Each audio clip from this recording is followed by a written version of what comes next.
Gloire à Dieu. Je suis heureux de dire quelques mots de la part du Seigneur pour nous encourager, surtout à nous, enfants de Dieu, et ceux qui nous écoutent, qui ne connaissent pas encore le Seigneur, qui ont le moyen de trouver la parole de Dieu. Je voudrais dire un texte dans le psaume 91, 5. Tu ne craindras ni la terreur de la nuit, ni les flèches qui volent de jour. Et je voudrais vous parler, vous savez, dans les temps qu'on vit difficiles, la Bible dit que l'ennemi, il est animé d'une grande colère. Alors il tire des flèches pour mettre le doute dans notre cœur. Et vous savez, je disais tout à l'heure que l'ennemi ne tire pas au hasard. Il connaît le défaut de ta cuirasse. La Bible dit qu'un jour, un homme tire au hasard une flèche. Et la Bible dit qu'un homme, qu'il était armé, il avait son armure, il avait son char, c'était le roi d'Israël. Et la Bible nous dit que cet homme fut touché au défaut de sa cuirasse. Et la Bible dit qu'il meurt dans son char, au défaut de sa cuirasse. J'aimerais vous dire que l'ennemi de notre âme, il ne tire pas au hasard. Il connaît le défaut, il connaît ton défaut. Et puis j'aimerais te dire, lorsqu'il tire, il est animé d'une grande colère, il tire ses flèches pour décourager l'homme dans sa foi, pour l'arrêter dans sa vie spirituelle. Alors, il tire.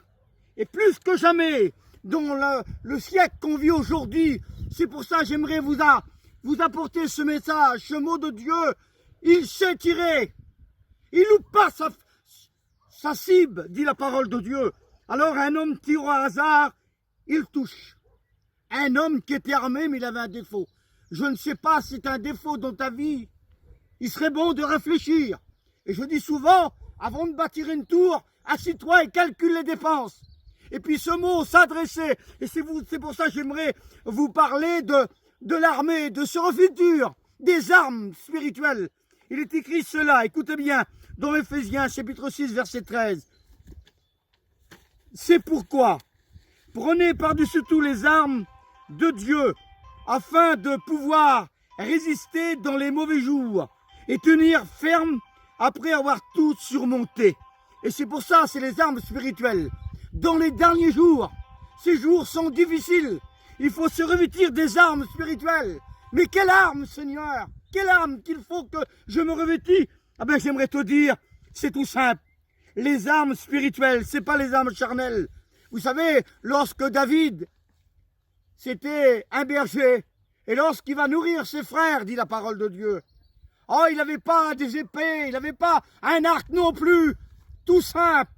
Et là, il y a un géant Goliath qui se présente devant lui. Et puis le géant Goliath, il va insulter le nom de l'Éternel. Et puis cet homme de Dieu qui était David, il va dire, moi je vais combattre cet homme. Il vient avec la foi dans son cœur. Il vient avec les armes spirituelles. Il n'y a pas plus simple qu'une fronde. Il n'y a pas plus simple au monde qu'une fronde.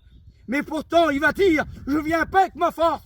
Je viens pas au nom de David. Je viens au nom de l'Éternel. Même que l'ennemi a frappé, mais j'aimerais dû vous dire à ce moment-là, l'ennemi sera détruit, l'ennemi sera vaincu. Pourquoi? Parce qu'il va se revêtir des armes spirituelles. Et l'arme spirituelle, elle est redoutable, elle est puissante. Tout pouvoir m'a été donné dans le ciel et sur la terre. Et j'aimerais pas être trop long. Vous savez, je voudrais vous parler des armes spirituelles, de se revêtir des armes spirituelles. Et puis lorsque Gédéon, il n'y a pas plus simple au monde. David vient avec une fronde pour combattre le géant, une armée tout entière. Dieu va parler à Gédéon. Mais Gédéon, c'était la tribu de Manassé, la plus petite tribu d'Israël. Il dit, je suis le plus pauvre, je ne suis pas grand-chose. Mais Dieu l'avait choisi. Et lorsque Dieu choisit quelqu'un, c'est redoutable. Lorsque Dieu choisit, et là cet homme, il va choisir 300 hommes. Et il va dire à Gédéon, vous êtes trop nombreux. Je vais choisir les hommes qui vont boire comme un chien, qui vont se mettre à genoux. Voilà mes frères, mes sœurs, l'homme qui se met à genoux, c'est une âme redoutable. Et c'est pour ça qu'il est dit dans le texte, ont toutes sortes de prières, avec des supplications. Mais Gédéon, lorsqu'il va aller avec cette armée que Dieu va choisir, il va dire, vous allez prendre des trompettes. Quelle simplicité! Une trompette, une cruche vide. Et vous allez mettre le flambeau à l'intérieur de la cruche. Écoutez-moi bien, mes amis. Avec quoi combattre avec les armes spirituelles. C'est pas avec des chars, non. Tout simplement des hommes qui viennent au nom de l'Éternel, des hommes qui se mettent à genoux. Allez plus simple, vous, qu'une cruche et qu'un flambeau à l'intérieur. Oui, nous sommes des gens du jour, nous sommes des enfants de lumière. Et lorsque là, l'ennemi, il va se détruire par lui-même. Et lorsqu'il va dire, vous allez tout autour de ce camp qui est là, et vous allez tous en même temps sonner de la trompette. La trompette, la Bible dit, élève ta voix comme une trompette. Crie de plein gosier. Et puis c'est formidable, lorsqu'on prie du plein gosier de notre cœur. Et puis là, la lumière va paraître. Et là, l'ennemi va se détruire lui-même. Et Gédéon aura la victoire sur l'ennemi. Alors j'aimerais te dire, je ne sais pas, ce soir, dans cet après-midi, revêt-toi des armes spirituelles. Et c'est là que j'aimerais attirer votre attention. Dans ce moment qu'on vit là, le virus, tout le monde a peur, tout le monde tremble. Qu'est-ce qui va se passer? Ça va finir. Regardez qu'est-ce qu'a dit la Bible. Les armes, revêtez-vous des armes, prenez toute arme de Dieu afin de pouvoir résister dans les mauvais jours. Il dit, après avoir tout surmonté, pas possible, après que tout va s'arrêter là, c'est fini, non. Il dit, prenez par-dessus tout le bouclier de la foi avec que vous pourrez éteindre toute tréfanée du malin. Après avoir tout surmonté, c'est là, mes frères, mes sœurs, l'ennemi tire ses flèches pour te toucher, dans ton doute, dans ton découragement, dans ta peur, dans ta crainte. Mais il dit, revêtez-vous pour surmonter, c'est pas fini encore. Il va venir, l'ennemi vient, il veut te détruire, il va servir de quelqu'un pour t'arrêter dans ta foi.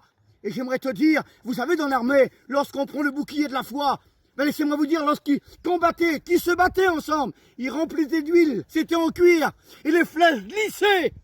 Ils pénétraient pas à l'intérieur, il n'y avait pas de défaut. Lorsqu'on est rempli du Saint-Esprit, lorsqu'on est loin par le Saint-Esprit, lui, il nous représente le Saint-Esprit, alors les flèches glissent, et nous avons la victoire. Et c'est pour ça, j'aimerais vous avertir dans les temps qu'on vit, c'est pas encore fini. Revêtez-vous, après avoir tout surmonté, c'est là qu'il faudra tenir bon, c'est là qu'il faudra être à genoux, c'est là qu'il faudra prier. Et on a besoin, je vous le dis, de la part du Seigneur, l'arme redoutable, et la parole bien sûr. Les armes spirituelles, ils sont simples mais ils sont puissants. Puissantes et redoutables. Il y a 3 choses qui demeurent. L'amour, la foi et l'espérance, c'est des armes redoutables. Et j'aimerais que vous se revêtez de cet amour. Aimez-vous les uns les autres. L'amour de Dieu bannit la crainte, dit la Bible. Et j'aimerais à ce moment-là vous dire, on va prier le Seigneur ensemble. Mais j'aimerais te dire, il y a 3 choses qui demeurent. La foi, l'espérance et l'amour. Et la foi triomphe du monde. La foi triomphe du monde. Et c'est pour ça, dans ces quelques mots, je voudrais qu'on prie le Seigneur et que tu sois encouragé par la parole de Dieu, que Dieu te bénisse. J'aimerais prier avec vous. Seigneur, je te rends grâce. Je dis merci pour ta parole. Ta parole est merveilleuse. Ta parole est comme du miel, elle est bonne à mon cœur. Bénis tous ceux qui vont écouter ta parole et qui prennent des décisions. Prendre cette armure spirituelle, être rempli du Saint-Esprit pour vaincre les flèches de l'ennemi. On ne veut pas avoir de défaut de notre cuirasse. Non, nous sommes des hommes et des femmes qui se mettent à genoux et qui prient Dieu. Que ton nom soit béni. Merci Jésus, que Dieu vous bénisse. Amen. Gloire à Dieu.